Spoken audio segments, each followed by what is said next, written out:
An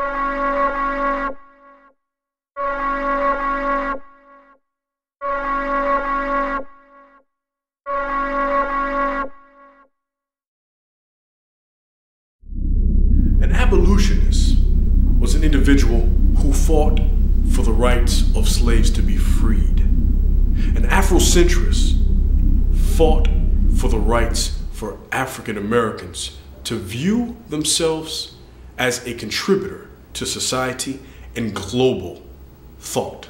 As a people in the 1960s, we were not accepting validation from the establishment. It was through the civil rights era that we led our rights to self-determination and declared what is called Afrocentrism. It's true. Since that point, Afrocentrism has evolved into a radical wing.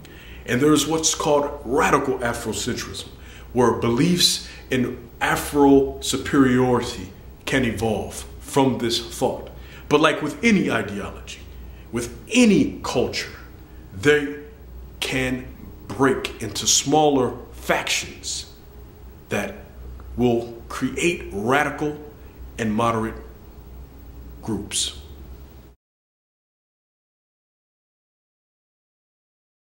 So you can say to yourself, as a white male, above 30 or below 30, who was raised in America, you can say, well, you know, I validate all of my black friends. You can even say, hey, I know the truth when it comes to how we teach black people. We teach them their history effectively.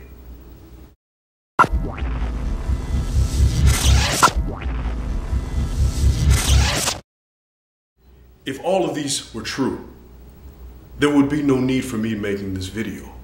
And there would be no need in me giving support to Sandy Sweet's position, which is very simple.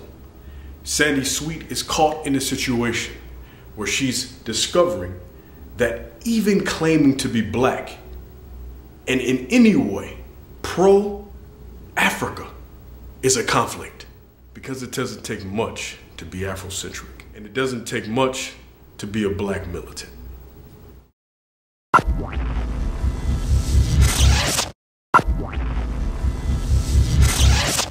But it is loved if you're black and you don't know your history or where you come from.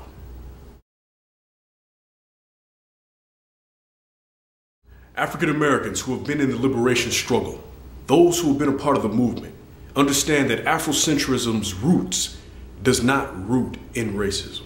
This premise is supported with the ideal of the abolitionists. In the early 1900s and prior to the abolition of the slaves, abolitionists were viewed as radicals. The idea of freeing a black slave was radical. This idea, although it is just, although it is humane, many people, white and amongst the establishment, did not support abolitionists. We take the same concept and we bring it into this discussion of Afrocentrism. Afrocentrism is different than Pan-Africanism. Afrocentrism is something unique to North America. It was during this time, during this era, that the quest for black people to fight for self-determination in the 1960s led to black intellectuals from the 19th century to implore their natural right to claim their own personal historical narrative. The view is simple.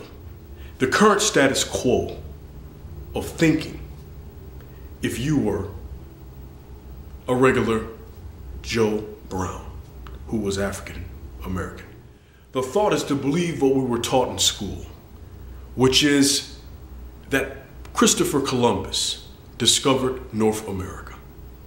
It is through this discovery that colonization began on the Africans. And this is why Africans arrived in this land. Very simply put, the Afrocentric view empowers the African American student in the idea that pre Columbus, there was expeditions from Africa that the African people themselves made it to the North American continent and left signs of that in culture amongst the Native Americans here in this land, in language, and in art.